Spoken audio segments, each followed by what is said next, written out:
السلام علیکم ورحمۃ اللہ وبرکاتہ۔ نحمدہ ونصلی علی رسول الکریم، اما بعد، فاعوذ باللہ من الشیطان الرجیم۔ پیارے اسلامی بھائیوں اور بہنوں، غفلت کے ساتھ نماز کیسے ہو جائیں گی؟ سرکار مدینہ صلی اللہ علیہ وسلم کا فرمان عالی شان ہے کہ جس شخص کو اس کی نماز فحش اور برائی سے منع نہ کرے تو اللہ عز و جل سے دور ہو جاتا ہے، اور نماز تو اللہ تعالیٰ سے مناجات کرنے کا نام ہے، تو غفلت کے ساتھ کیسے ہو جائیں گی؟ معاذ اللہ، شیطان کو بہکاتے دیر نہیں لگتی۔ کوئی ہرگز یہ نہ سمجھے کہ مجھے تو میری نماز برائیوں سے نہیں بچاتی، لہٰذا میں نماز پڑھنا ہی چھوڑ دوں۔ جب بھی اس قسم کا خیال آئے فوراً لا حول شریف پڑھ لیا کرے کہ یہ تو شیطان کا کھلا وار ہے۔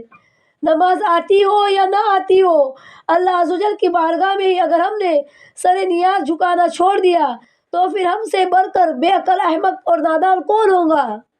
اور شیطان بھی تو یہی چاہتا ہے کہ ہم نماز پڑھنا ہی چھوڑ دیں تاکہ وہ ہمارے ساتھ کھل کر کھیل سکے۔ لہٰذا نماز پڑھتے رہے اور رات دن اس کی اصلاح کی کوشش میں جاری رکھے۔ شیطان نماز پڑھنے والے کو دیکھ کر صدمے سے چور ہو جاتا ہے کہ افسوس، نماز کی برکت سے یہ تو جنت میں چلا جائے گا اور میں جہنم میں جا پڑوں گا۔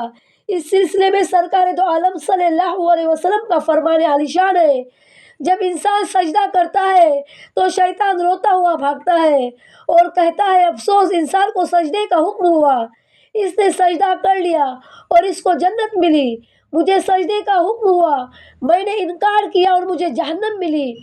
منقول ہے، جب نماز فرض ہوئی تو شیطان دہاڑے مار مار کر رونے لگا۔ اس کے سارے چیلے جمع ہو گئے اور سبب گریہ دریافت کیا۔ اس نے بتایا، ہم تو مارے گئے، اللہ عز و جل نے مسلمانوں پر نماز فرض کر دی۔ چیلوں نے کہا، نماز فرض ہو گئی تو کیا ہوا؟ کون سی قیامت قائم ہو گئی جو تم نے اس قدر چلا چلا کر آسمان سر پر اٹھا رکھا ہے؟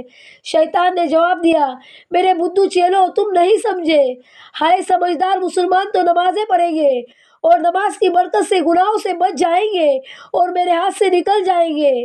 چیلوں نے متفکر ہو کر کہا، اب اللہ عز و جل کو تو ہم منانے سے رہے کہ وہ نماز کا حکم واپس لے لے، تم ہی بتاؤ ہمارے لیے کیا حکم ہے؟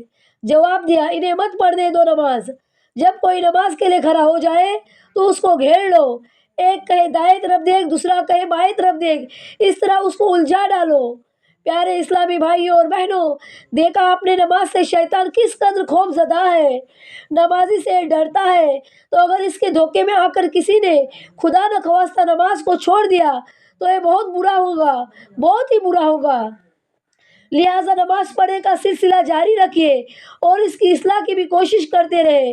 اللہ عز و جل سب اسلامی بھائیوں اور اسلامی بہنوں کو صحیح معنوں میں نماز ادا کرنے کی توفیق عطا فرمائے۔ السلام علیکم ورحمۃ اللہ وبرکاتہ۔